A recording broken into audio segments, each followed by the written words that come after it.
I'm 30 and I'm bald. Not that surprising, right? It's more surprising the fact that I'm filming this video while pedaling on a stationary bike. Why am I even doing that? For no reason, I just thought that it might grab your attention. What's even more surprising is the fact that I've started to lose my hair at the age of about 17. Quite young and in quite a noticeable way. Let's end this nonsense. As I mentioned, I started to lose my hair at about 17, and at the time I had quite a mane, I might say. What made it so surprising was the fact that none of my parents displayed any signs of hair loss. Even today my dad is approaching the ripe old age of 60 and has zero signs. Even though genetics is one of the major factors that determine if you're gonna experience hair loss in your lifetime. And honestly, it was more than sure one of the toughest periods in my life. I was combing over my remaining hair just to cover the bald spots. I was basically researching like mad daily for possible treatments, even experimental ones, hair transplant / implant methods. All of this while trying to dodge even the smallest gust of wind to avoid unmasking myself as the bald person that I was starting to become. Basically, I became super self-conscious, as you may also be if you find yourself in a similar situation. But now I can confidently say that I've regained all my confidence back and then some. And exactly that is what I'm gonna share with you in this video. I'm gonna divide it into two parts. In the first part, I'm gonna talk about my story, my struggles, what I've tried, what worked, what did not work.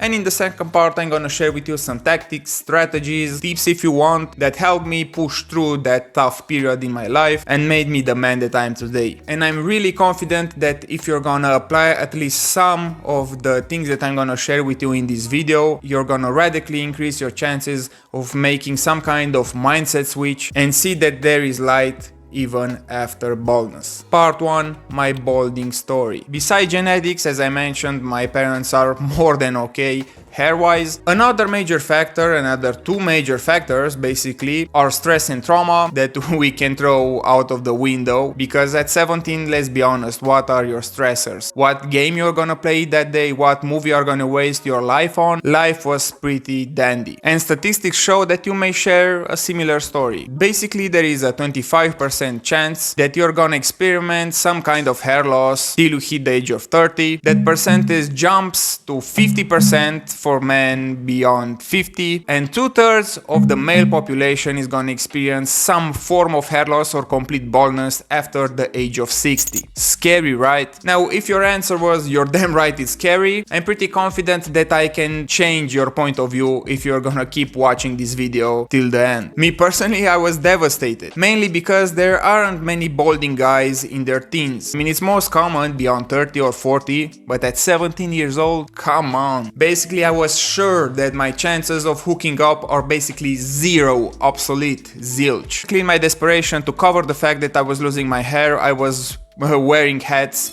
almost always. Going to the pool for a swim? Yeah, right. Only so I could emerge from the water like some kind of combination between Benjamin Button and Aquaman? No, thank you. To put it short, I was living in a constant state of fear. If your average teenager would be terrified at the thought that someone will go through their web browsing history and find porn or nerdy stuff, I was terrified that someone will see in my browsing history a lot of searches for things like alopecia, Rogaine, hair transplants, and this struggle perpetuated itself until a summer in the US. Fed up with all the maneuvering around this situation, topped off by a remark from a drunk guy that told me that I look like an old young guy, I've decided that enough is enough, and I asked one of the girls that I was living with to simply buzz my hair off. Yeah, the hair that I so desperately was clinging to was gone in a few seconds, and it was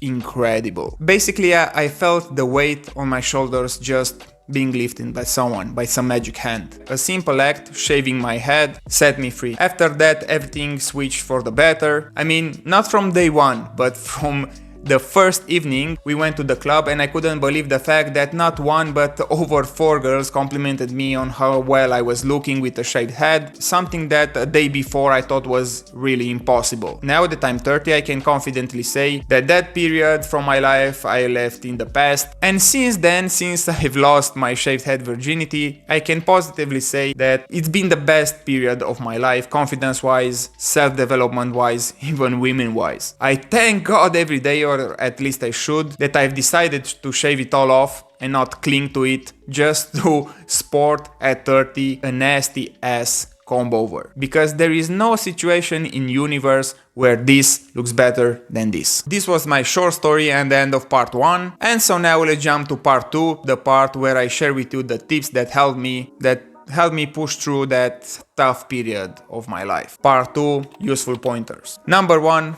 just shave it. As I said earlier, there is no situation in which a comb over looks better on you than a simply shaved head, even if you think that your head has a weird shape or something. Because if we're gonna take a look at those two pictures on the screen, one we see a man that is afraid to be himself, a man that thinks he's not high value enough to not be defined by the state of his hair, and in the second one we see a man that has life in control, that decided that being bald is his decision, even if balding is not. Not to mention that a comb over is a surefire way to look like you're 50 even though you're 30. Trust me just on this one if you're gonna trust me only on one point from this list. Just get the buzz cut or shave it off. If you don't like it, you can always let your hair grow back, even though I'm 99% sure that you're not gonna do that. Tip number 2, get buff. The best move to make if you're starting to see bald spots is to do something called look maxing. Basically to try and max out all the appearance aspects that you can. One such stat that made all the difference in my case was the decision to get fit. Being fit will make the difference between looking like Jason Statham or Danny DeVito or a lollipop. My advice to you is to choose fitness because it's simply the activity that will yield the biggest ROI looks-wise. And don't overcomplicate it. Focus on getting between 12 and 15 hard working sets per muscle group per week. Aim for 1.5 to 2 grams of protein per kilogram of body weight. Focus on progressive overload in the gym. Basically add weight on the bar, add an extra rep, an extra set. Stay in a caloric deficit if you want to lose some weight, or if you want to gain some weight, stay in a caloric surplus and drink 1 liter of liquids per each 23 kilograms of body weight. Consistency will make effective even the most basic training program. Number 3, dress well. Dressing well doesn't mean that you need to splurge a lot of money on expensive clothing, because every day a $15 t-shirt that is fitting you well will look much better than a $400 designer t-shirt that simply has zero structure. One pro tip would be to get a tailor, because contrary to popular beliefs, tailoring your clothes is not expensive by any means. Depending on where you live, alterations may cost in the tens of dollars or even lower. And also, for the love of God, assess your body and be honest with yourself which are your strengths and which are your weak points. If you lack in stature, for example, if you are on the shorter side, don't wear loose, long clothes that only accentuate your lack of height. Number 4, develop yourself. It's one thing to take care of your appearance and another to take care of your intellect, your mind. You don't want to be looking like Vin Diesel, all the women salivating, only to ruin the fantasy in the moment that you open your mouth. So instead of wasting hours upon hours of free time, invest 1 or 2 of them to engage in some courses, some events, to attend classes, simply learning things and becoming more interesting. There is this quote that I live my life by. Confidence comes from competence. Simple, but really powerful. Number 5, a really important one, understand that you're much more than your hair. This is something that my mom told me in a day of full desperation. Basically, she told me what I'm gonna tell you in the most motherly-like tone. Honey, remember this. You're so much more than your hair. You're capable of amazing things, and if other people will discard you only based on this minus, if you want, on this deficiency, you have to know that these people are low value people that you don't want in your life at all. So it makes no difference. I truly hope that you're gonna internalize this small phrase that my mom shared with me and that really helped me do that switch that was necessary to make the change. Number 6, a cold truth. Not everyone will like how you look with your head shaven. Some will say that your head is odd shaped, some that you look older, some that you should let your hair grow back, and some women will not feel attracted because they simply don't like bald men.